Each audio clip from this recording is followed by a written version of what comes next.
तो नहीं किसी को पहचाना इन्होंने। 2-4 दिन किसी को नहीं पहचाना। तब हमने खुद बातचीत करी तो कुछ खड़ी बोली आई, इनकी बोली में फर्क पड़ा।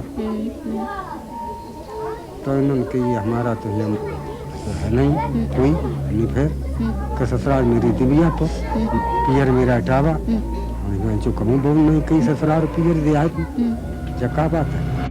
19 जुलाई 1985 इटावा के शरीफपुरा गांव में उस शाम एक ऐसा मंजर था जिसे लोग आज भी याद करके कांप जाते हैं। उस शाम एक औरत अपने घर के दरवाजे पर खड़ी थी। अचानक वो लंबी लंबी सांसें लेने गई जैसे उसको सांस ही नहीं आ रही हो, और वहीं खड़े खड़े उसने अपना दम तोड़ दिया। उसने अपने प्राण त्याग दिए। उसके सास ससुर जोर जोर से रोने लगे। गाँव के लोकल्स लोग तुरंत इकट्ठा हो गए और जब डॉक्टर ने उसकी नर्व्स चेक करी तो उसे तुरंत डेड डिक्लेयर कर दिया गया। 1960 के एक छोटे से गांव अंगद कंगंगला में छोटे सिंह नाम के एक आदमी के घर एक छोटी सी लड़की पैदा हुई। छोटे सिंह ने अपनी बेटी का नाम रखा सुमित्रा सिंह। छोटे सिंह गुजरात की एक फैक्ट्री में टेक्सटाइल में काम करता था। काम के सिलसिले में छोटे सिंह और उसकी बीवी को काफी बार माइग्रेट करना पड़ता था। इसी वजह से जब उनकी बेटी 5 साल की हुई तो उसे वीरपुर में रहने वाली अपनी भतीजी फूलमाला के पास रहने के लिए छोड़ दिया गया। सुमित्रा को हमेशा अपने पेरेंट्स की कमी खलती थी। वो बचपन से ही अकेलापन महसूस करती थी और जब वो 11 साल की हुई तो उसकी माँ चल बसी। उसके बाद सुमित्रा और भी ज्यादा अकेला महसूस करने लगी और जब वो 13 साल की हुई तब उसके पिता सुमित्रा की शादी शिवपुरा में रहने वाले जगदीश से करा दी गई। काम की तलाश में जगदीश को ज्यादातर दिल्ली में रहना पड़ता था। उसकी मजबूरी थी।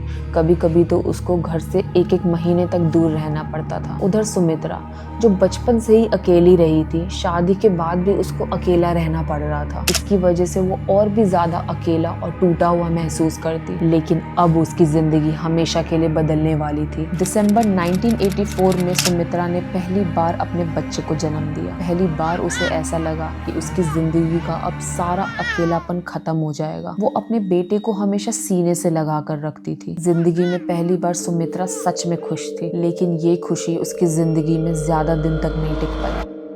जब उसका बेटा लगभग 2 महीने का हुआ तो एक सुबह सुमित्रा अपने बेटे को गोद में बांधकर कुएं से पानी लेने जा रही थी। एक हाथ में बाल्टी थी और दूसरे हाथ में उसका बच्चा। कच्ची सड़क पर चलते चलते सुमित्रा एक जगह अचानक से रुक गई और तभी उसके हाथ से बाल्टी नीचे गिर गई। बाल्टी गिरने की आवाज सुनकर अचानक से गाँव वालों का ध्यान सुमित्रा पे गया। उन्होंने देखा सुमित्रा एक ही जगह स्टैचू की तरह खड़ी थी, बिल्कुल हिली नहीं, बिल्कुल बोली नहीं। फिर एक औरत सुमित्रा के पास जाकर पूछती है, क्या हुआ, तुम ठीक हो? लेकिन सुमित्रा ने कोई जवाब नहीं दिया। वो बस वहीं खड़ी रही और उस औरत ने जब सुमित्रा को ध्यान से देखा तो उसने देखा कि सुमित्रा के हाथ पीछे की तरफ मुड़ गए थे। तभी उसका ध्यान सुमित्रा के चेहरे पर गया। सुमित्रा की आंखें गोल गोल घूम रही थी और वो जोर जोर से अपने दांत पीस रही थी। दांतों की आवाज इतनी तेज थी कि दूर दूर तक सुनाई दे रही थी। इस कच-कच की आवाज सुनकर आगे खड़ी औरतें जोर जोर से चिल्लाने लगी और सुमित्रा का बच्चा जो उसकी गोद में बंधा हुआ था जोर जोर से रोने लगा। उस औरत को लगा शायद सुमित्रा के अंदर कोई भूत आ गया है। वहाँ खड़े सभी लोगों को डर लगने लगा। भीड़ धीरे धीरे बढ़ने लगी, लेकिन वहाँ पे किसी को समझ नहीं आ रहा था कि क्या करे। 5 मिनट बीत गए। सुमित्रा लगातार दांत पीस रही थी और अपनी आंखें तेज तेज हिलाई जा रही थी और वो सब देख के वहाँ के लोग बहुत ज्यादा डर गए थे। और फिर सुमित्रा अचानक से शांत हो गई और फिर जैसे ही उसे होश आया उसने देखा सब लोग उसे घूर रहे हैं। उसे समझ नहीं आया कि सब उसे ऐसे क्यों देख रहे हैं। तब उसका ध्यान अपने बेटे पे गया जो उसके गोद में बंधा हुआ था, जोर जोर से रो रहा था। उस पल सुमित्रा को काफी ज्यादा शर्मिंदगी महसूस हुई। वो जल्दी से बाल्टी उठाती है और वहां से भाग जाती है। ये बात उसे अंदर ही अंदर खाए जा रही थी। उसे पूरा यकीन था कि उसके साथ कुछ तो हुआ था। इसी वजह से लोग उसे अजीब नजर से देख रहे थे। फिर भी उसने खुद को समझाया शायद थकान और टेंशन की वजह से ऐसा कुछ हुआ होगा और इसी सच के साथ उसने इस बात को इग्नोर कर दिया। वो रात गुजर गई। कुछ दिन और बीत गए, लेकिन कुछ दिन बाद सुमित्रा के ससुर जी अपने कमरे में बैठे हुए थे। तब उन्हें अचानक कट कट की आवाज सुनाई दी। पहले उन्हें लगा शायद बाहर कहीं से आवाज आ रही है, लेकिन जब वो उस आवाज का पीछा करते हुए कमरे से बाहर निकले तो जो उन्होंने देखा उनके होश उड़ गए। उनकी बहू सुमित्रा एक ही जगह पर जमकर खड़ी थी, जैसे वक्त ने उसको पॉज कर दिया हो और उसके हाथ पीछे की तरफ मुड़ गए थे। ऐसा लग रहा था पीछे की तरफ मुड़कर टूटने की कोशिश कर रही है। उसकी आंखें लगातार घूम रही थी और वो फिर से अपने दांत पीस रही थी। दांतों को पीसने से वो कट कट की आवाज आ रही थी। ये सब देखकर सुमित्रा के ससुर बिल्कुल घबरा गए थे और तैसे ही अंदाज दिया तुम लगा तैसे ही लगाई लोग। वो घबराते हुए तुरंत सुमित्रा की सास को आवाज लगाने लगे। जैसे ही सुमित्रा की सास ने इस मंजर को देखा, उनका गला सूख गया। वो तेज तेज चिल्लाने लगती है और वो सुमित्रा को होश में लाने की कोशिश करती है, उसे झुलाती है, आवाज देती है, लेकिन सुमित्रा टस से मस नहीं होती। धीरे धीरे आसपास के पड़ोसी भी इकट्ठा होने लगते हैं। सुमित्रा का ये रूप देखते ही सब सहम से जाते हैं। लोग कहने लगते हैं पक्की बात है इसको किसी पिशाच ने पकड़ लिया है। 10 मिनट तक ये सिलसिला चलता रहा और फिर अचानक सुमित्रा की आंखें एक जगह टिक गई और जैसे ही वो इतने सारे लोग को अपने इर्द गिर्द देखती है, शर्म के मारे वो घूंघट ओढ़ लेती है और सबसे पूछती है कि क्या हुआ, आप लोग मुझे ऐसे क्यों घूर रहे हो। तब उसकी सास उससे पूछती है तुम्हें अभी क्या हो रहा है। सुमित्रा बिल्कुल नॉर्मल आवाज में बोलती है कुछ भी तो नहीं, मैं अभी खाना बनाने ही जा रही थी। इसके बाद किसी ने उससे और कुछ नहीं पूछा, जैसे हर बार होता था। सुमित्रा अपने काम में लग जाती है। वो अपने बेटे को दूध पिला देती है, सुला देती है और फिर खुद भी सो जाती है। लेकिन इस सब के बाद घर वाले बहुत ज्यादा घबरा चुके थे और इस घबराहट में उसकी सास उनके बेटे को कॉल कर देती है और कहती है जल्दी आ जाओ, यहाँ कुछ भी ठीक नहीं है। इस बीच गांव वाले ने वो इंसिडेंट छेड़ा था जो कुएं के पास हुआ था और ये बात जानने के बाद सुमित्रा के सास ससुर और भी ज्यादा डर जाते हैं और बिना एक पल गवाए उन्होंने लोकल तांत्रिक को बुला लिया। वो आया, उसने अपना मंत्र पढ़ा, सिर वगैरह घुमाया, फिर उसने कहा इसे कुछ नहीं हुआ है, सब ठीक है। जगदीश जो सुमित्रा का पति था, उसने अपनी नौकरी छोड़ दी। अब वो गाँव में ही काम करके अपना गुजारा करने लगा क्योंकि उसके परिवार वाले को अब ये डर सताने लगा था कि सुमित्रा अपने बच्चे के साथ कुछ गलत ना कर दे। सुमित्रा ने भी अपने बच्चे के साथ धीरे धीरे दूरी बनाना शुरू कर दी। भले ही उसको अपने बच्चे से दूर रहना बिल्कुल पसंद नहीं था, लेकिन सेफ्टी के लिए उसे ये कदम उठाना पड़ा। अब बच्चा ज्यादातर अपने दादी के साथ रहने लगा। एक तरीके से उस बच्चे की माँ अब उसकी दादी ही बन गई थी। सुमित्रा अपने बच्चे के साथ अब सिर्फ तभी वक्त बिताती थी जब घर का कोई ना कोई सदस्य उसके साथ होता था, ताकि अगर सुमित्रा का वो वाला रूप फिर से सामने आ जाए तो बच्चे को तुरंत बचा लिया जा सके। अब ये सिलसिला कुछ महीनों तक चलता रहा। अगले 5 महीने तक सुमित्रा को बीच बीच में दौड़े पड़ने लगे थे। कभी कभी वो घंटों तक उसी रूप में रहती थी, आंखों को गोल गोल घुमाना, दांतों का कच कच बजना और एक ही जगह पर बिल्कुल जमकर खड़े रहना। लेकिन अब चीजें थोड़ी अलग होने लगी थी। अब जब वो उस रूप में आती तो कुछ बड़बड़ाने भी लगती थी। परिवार वालों को उसकी बातें बिल्कुल भी नहीं समझ आती थी, लेकिन वो बड़बड़ाना बंद नहीं करती थी। सुमित्रा के ससुराल वालों के मुताबिक एक बार तो उसके अंदर एक औरत की आत्मा आ गई थी जो उसे कुएं में गिर के मार रही थी। एक बार उसके अंदर एक बुढ़े आदमी की आत्मा घुस गई थी और इस तरह दिन बीतते चले गए। फिर आता है 16 जुलाई 1985 का वो दिन जहाँ से ये कहानी बिल्कुल बदलने वाली थी। सुमित्रा और उसके परिवार ने दोपहर का खाना खा लिया था। सब थोड़ा थोड़ा आराम कर रहे थे और सुमित्रा भी अब सोच रही थी कि वो भी थोड़ा लेट जाए। अब तभी उसने फिर से वो रूप धारण कर लिया। वो तेज तेज दांत किटकिट करने लगी, लेकिन इस बार उसने उस रूप में एक ऐसी बात बोली जिसे सुनकर पूरे परिवार वालों के पैरों तले जमीन खिसक गई थी। सुमित्रा एक भयानक और अनजाने टोन में बोली, आज से ठीक 3 दिन बाद मैं मर जाऊंगी। इतना कहते ही वो होश में आ गई। सभी परिवार वाले उसे हैरानी से देख रहे थे। उनको समझ ही नहीं आया कि अभी हुआ क्या। फिर सुमित्रा एकदम से बोली, मुझे कुछ तो एहसास हो रहा है, मुझे बताओ क्या हुआ है। सुमित्रा के पति जगदीश ने बोला, तुम्हें याद है तुमने क्या बोला? सुमित्रा ने आगे से बोला, नहीं। तब उसके पति ने बताया कि तुमने बोला कि तुम 3 दिन बाद मर जाओगी। ये सुनते ही सुमित्रा बोली कि तुम क्या बकवास कर रहे हो। इसके बाद सुमित्रा को भी काफी ज्यादा डर लगने लगा। सुमित्रा अगले 3 दिन तक बिल्कुल ठीक रही। ना उस पे कोई भूत आया, ना उसको कोई दौड़े पड़े। 19 जुलाई 1985 वो दिन था जिसके बारे में सुमित्रा ने भविष्यवाणी की थी कि वो मरने वाली है। सुबह उठते ही सुमित्रा ने डिसाइड कर लिया था कि वो ऐसा कोई काम नहीं करेगी जिससे उसकी भविष्यवाणी सच हो जाए। उसने अपने बच्चे से भी दूरी बनाकर रखी ताकि वो सुरक्षित रहे। सुबह निकल गई, दोपहर भी बीत गई, लेकिन सुमित्रा को अभी तक कुछ नहीं हुआ था। एक तरफ घर वाले काफी ज्यादा खुश थे कि शायद सुमित्रा की भविष्यवाणी अब गलत हो गई है। जैसे ही शाम हुई सुमित्रा ने सोचा क्यों नहीं थोड़ी देर के लिए ताज़ी हवा ली जाए, तो वो घर के दरवाजे पर जाके खड़ी हो गई। उसे देखकर उसकी पड़ोसन उसके पास आ गई और दोनों हंस हंस के बातें करने लगी। और अभी बातचीत चल ही रही थी कि सुमित्रा अचानक एक जगह खड़े होकर मूर्ति बन गई। उस पल सुमित्रा की पड़ोसी को एहसास हो गया कि सुमित्रा का वो रूप आ गया है, लेकिन इस बार ना तो डांट कटकटा रहे थे और ना हाथ पीछे की तरफ मुड़ रहे थे। सुमित्रा ने इस बार जो वो हाथ पीछे करती है उसने ऊपर उठाया और अपने माथे पर रख लिया। फिर वो उन हाथों को जोर जोर से हिलाने लगी और लंबी लंबी सांसें लेने लगी। फिर अचानक उसके हाथ नीचे गिर गए और वो फिर से दरवाजे पर मूर्ति की तरह खड़ी हो गई। आखिरी बार उसके मुंह से एक लंबी सांस निकली और फिर उसके बाद वो हैवी टोन में कुछ ना कुछ बोलने लगी। ये सिलसिला थोड़ी देर तक चलता रहा और फिर अचानक से सब कुछ शांत हो गया। सुमित्रा के परिवार वाले जब भागते हुए सुमित्रा के पास पहुंचे तो उन्होंने देखा कि वो अभी भी खड़ी हुई थी, लेकिन उसका चेहरा पूरी तरह पीला पड़ चुका था और उसकी सांसें बंद हो चुकी थी। परिवार वाले काफी ज्यादा घबरा गए थे और तुरंत गांव के एक छोटे से डॉक्टर को बुलाया गया। और जैसे ही डॉक्टर ने सुमित्रा की हार्ट बीट और नर्व्स चेक की, उसने सुमित्रा को डेड डिक्लेयर कर दिया। पूरा गांव इस हादसे के बाद सहमा हुआ था। सबको याद था कि सुमित्रा ने अपनी मौत की भविष्यवाणी खुद की थी और वो उसी दिन मर गई। गाँव में बातें होने लगी, कोई कहता ये ईश्वर की लीला है तो कोई इसे श्राप बता रहा था। घबराए हुए गाँव वालों ने अपने बच्चों तक को बाहर निकलने से मना कर दिया। कुछ गाँव वाले सुमित्रा के घर पहुंचे और उसके परिवार वालों को कहने लगे, इससे पहले कोई भी नेगेटिव एनर्जी पूरे गांव में फैल जाए, जल्द से जल्द सुमित्रा का अंतिम संस्कार कर दो, नहीं तो बहुत बुरा हो सकता है। गांव के लोग सुमित्रा के अंतिम संस्कार के रीति रिवाज में शामिल हो गए। रीत के हिसाब से सुमित्रा का हार श्रृंगार गाँव की औरतें करने लगी। सुमित्रा के मरे हुए अब 21 मिनट बीत चुके थे। एक तरफ गाँव वालों ने चिता के लिए लकड़ी का सामान इकट्ठा करना शुरू कर दिया और दूसरी तरफ गाँव की औरतें सुमित्रा का हार श्रृंगार लगभग पूरा कर चुकी थी।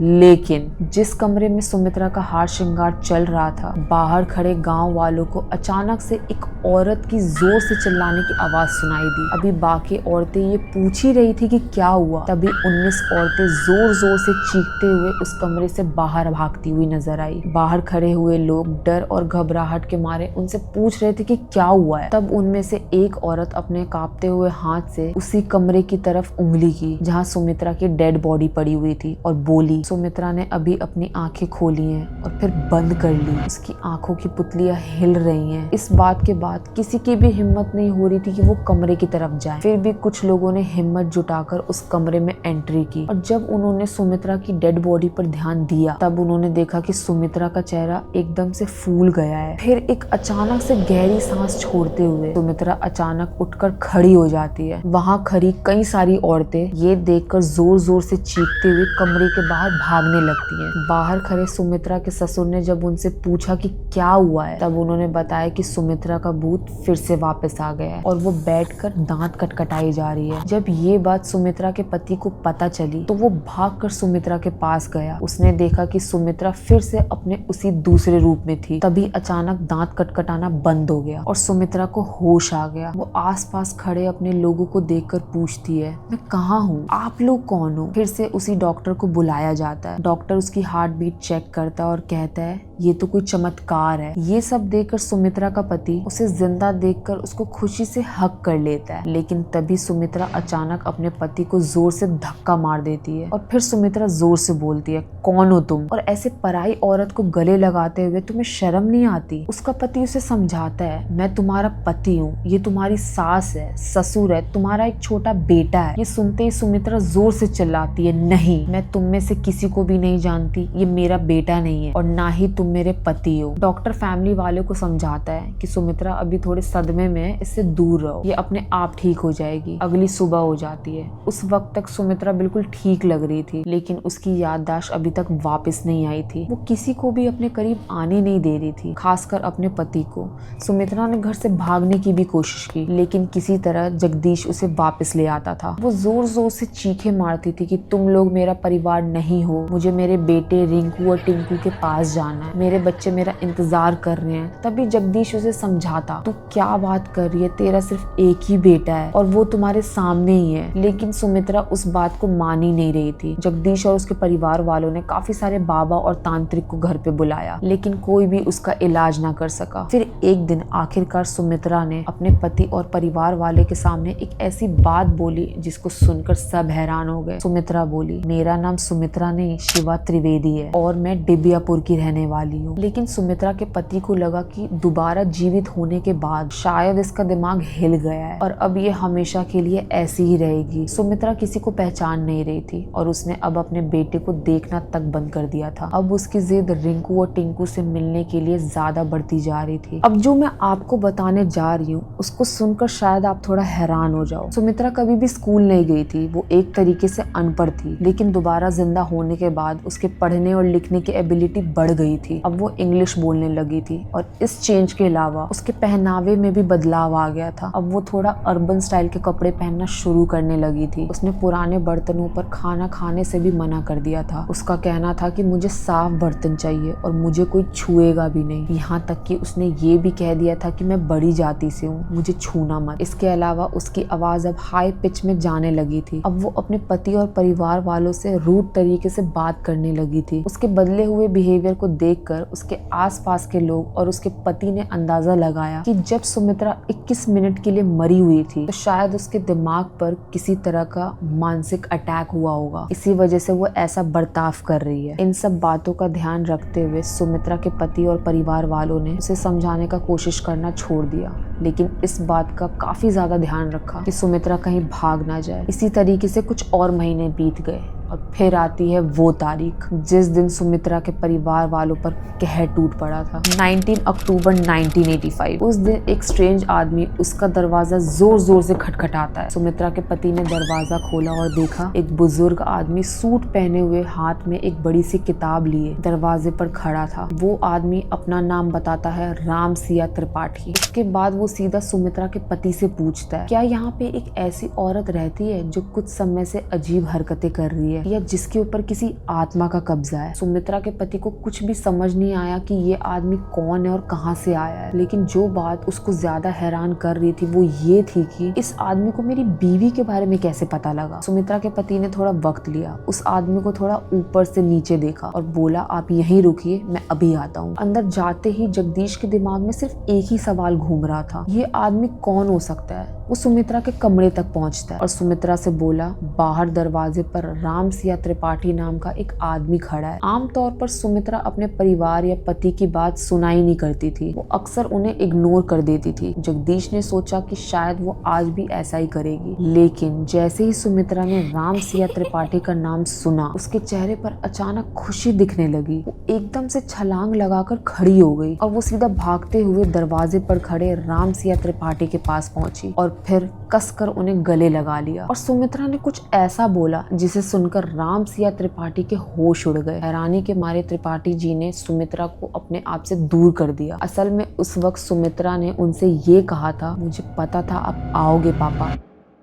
जैसे ही त्रिपाठी जी ने सुमित्रा को अपने आप से दूर किया, सुमित्रा ने गुस्से से उन्हें घूर कर देखा। त्रिपाठी जी ने फिर सुमित्रा से पूछा, तुम्हारा नाम क्या? सुमित्रा ने बिना रुके जवाब दिया, शिवा त्रिवेदी। ये नाम सुनते ही त्रिपाठी जी शॉक में चले गए। इसके बाद त्रिपाठी जी ने अपनी वो किताब खोली जो अपने साथ लाए थे। असल में वो किताब उनकी ही बेटी की शादी की एल्बम थी। उस एल्बम में काफी सारे फोटोज थी। राम त्रिपाठी जी ने एक पर्टिकुलर फोटो पे उंगली रखी और सुमित्रा से पूछा, क्या तुम इसे जानती हो? सुमित्रा ने उस फोटो को ध्यान से देखा और तुरंत उसमें मौजूद सभी लोगों के नाम बोल दिए। राम त्रिपाठी जी ये सब सुनकर हैरान रह गए क्योंकि सुमित्रा सबका नाम सही सही बता रही थी। पीछे खड़े सुमित्रा के पति ने जब वो सारी फोटोज देखी तो उसे कोई आइडिया नहीं था कि ये लोग कौन है। त्रिपाठी जी फिर से एल्बम का पेज पलटते हैं और एक फोटो को पे उंगली रखकर सुमित्रा से पूछते हैं, क्या तुम्हें पता है कि ये कौन है? उस फोटो को देखते ही सुमित्रा अचानक से पॉज हो जाती है। उसने एकदम से कोई जवाब नहीं दिया। फिर वो गुस्से में आ गई। उसने कहा ये मेरी ननद है और इसी ने मेरे सिर पर ईंट मारकर मेरी हत्या की थी। सुमित्रा को ऐसा बोलते हुए सुनते ही त्रिपाठी जी ने एल्बम नीचे फेंक दिया और कांपते हुए हाथ से सुमित्रा को गले लगाकर जोर जोर से रोने लगे। उधर सुमित्रा के पति जगदीश को कुछ समझ ही नहीं आ रहा था, आखिर चल क्या रहा है। इन सब के बाद राम त्रिपाठी जी बोले चलो अंदर चलकर बात करते हैं। अंदर जाने के बाद राम त्रिपाठी जी ने सुमित्रा के परिवार वालों को एक कहानी सुनाई, एक ऐसी कहानी जिसे सुनकर सब लोग गहरी सोच में पड़ गए। ये कहानी थी राम त्रिपाठी जी की बेटी शिवा त्रिवेदी की, वही शिवा जिसे सुमित्रा पिछले कई महीनों से खुद होने का दावा कर रही थी। लेकिन जगदीश और उसके परिवार वालों ने पहले उसकी बात पे इसलिए विश्वास नहीं किया कि उन्हें ऐसा लगा कि दोबारा जिंदा होने के बाद सुमित्रा की दिमागी हालत अब ठीक नहीं है। लेकिन आज जो भी कुछ हुआ उसके बाद सुमित्रा की बातें सब सच्ची हो गई। राम त्रिपाठी जी ने बताया शिवा मेरी बेटी थी। उसका जन्म 24 अक्टूबर 1962 को हुआ था। उसने इटावा से ही बीए पास की थी। जब वो 18 साल की हुई तो मैंने उसकी शादी डिबियापुर के रहने वाले चेतीलाल त्रिवेदी से कर दी थी। डिबियापुर शरीफपुरा से लगभग 100 किलोमीटर दूर पड़ता है। राम त्रिपाठी जी बताते हैं कि मैं एक लेक्चरर था और काफी आम जिंदगी जीता था। शिवा के ससुराल वाले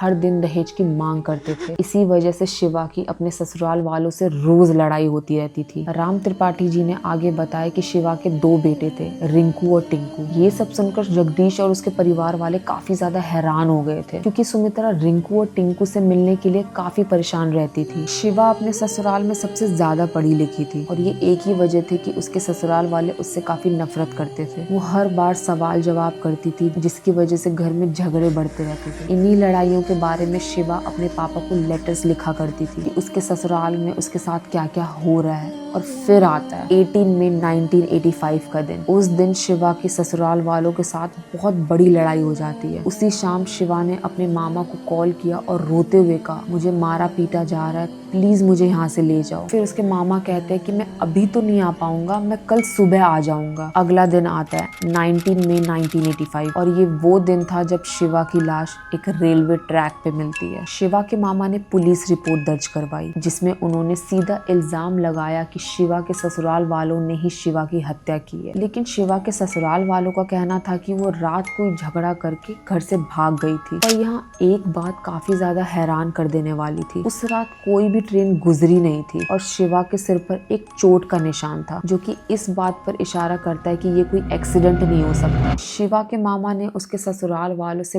बार बार गुहार लगाई, प्लीज अभी इसका अंतिम संस्कार मत करो, पहले इसके पापा को बुला लो और इसका पोस्टमार्टम होने दो। लेकिन उसके परिवार वालों ने किसी की नहीं सुनी। बिना किसी पोस्टमार्टम के शिवा के शरीर को जला दिया गया। जब शिवा के पिता राम त्रिपाठी जी दिव्यापुर पहुंचे तो उनके हाथ में उनकी बेटी की सिर्फ राख आई। इसके बाद शिवा के ससुराल वाले को अरेस्ट तो किया गया लेकिन कोई भी ठोस सबूत ना होने की वजह से उन्हें कोर्ट से छोड़ दिया गया। राम त्रिपाठी जी को सुमित्रा के बारे में कुछ अफवाहों से पता चला क्योंकि वो शिवा के केस के सिलसिले में इधर उधर जाते रहते थे। पहले तो उन्होंने इस बात को मानने से इनकार कर दिया लेकिन फिर 19 अक्टूबर 1985 के दिन उन्होंने शरीफपुरा जाने का फैसला किया। बाद में राम त्रिपाठी जी ने कहा मुझे खुशी हुई कि मैंने यहाँ पे आने का फैसला किया। अगर मैं यहाँ नहीं आता तो मैं अपनी बेटी से दोबारा नहीं मिल पाता और मुझे कभी ये पता ही नहीं चलता कि उसका असली कातिल कौन था। इस कहानी के बाद एक सवाल आज भी जिंदा है, क्या सुमित्रा के शरीर में शिवा त्रिवेदी की यादें थी या सच में शिवा की आत्मा वापस आई थी? कोर्ट ने इसे कोइंसिडेंस कहा, डॉक्टर ने इसे साइकोलॉजिकल शॉक बोला और साइंस इस पर आज भी चुप है। पर जो लोग उस घर में थे, जो उन आंखों को देख चुके थे, वो कहते ये कोई नॉर्मल केस नहीं था। 19 जुलाई 1985 के बाद शरीफपुरा गाँव में किसी ने ये कहने की हिम्मत ही नहीं कि मौत हमेशा एंड होती है। इस कहानी पर विश्वास करना ना करना आप पर है, लेकिन कभी कभी कुछ सच इतने ज्यादा भयानक होते हैं कि उन्हें एक्सेप्ट करने से पहले हम उन्हें झूठ कह देते हैं। शायद ये भी उन्हीं सच्चाइयों में से एक है। अच्छा, ये पूछना है तुमसे सुमित्रा मैंने कि नहीं, सुमित्रा मत बोलो मुझसे। हाँ, अभी शिवा ही हो तुम? हाँ, अच्छा। क्यों? क्या होकर के इस दुनिया में जो पैदा हो जाता है हाँ। वो क्या बार बार बदल जाता है बहन जी? अच्छा, नहीं पहले बदल चुकी हो ना तुम, इसलिए नहीं, पूछ तो रही मैं एक बार जब बदल चुकी हूँ, जब मैं एक बार शिवा हो चुकी हूँ, तो क्या बार बार सुमित्रा अच्छा, बन तो सकती तुम हूँ? अभी शिवा ही हो? हाँ, और क्या सुमित्रा बन जाऊंगी? तो सुमित्रा के बारे में तुम कोई बात याद है? नहीं है, नहीं है, वो मैंने पहले ही कहा, वो अब कह रही हूँ। शिवा के बारे में तो तुम्हें क्या क्या याद है? वो शिवा पहले के बारे बता में? चुकी हूँ। हाँ। जैसे बचपन से। हाँ 2 बच्चे हैं, वो भी आप जानती हो। अच्छा अच्छा। हाँ जैसे खत्म हुई थी वो भी मैंने बता दिया था।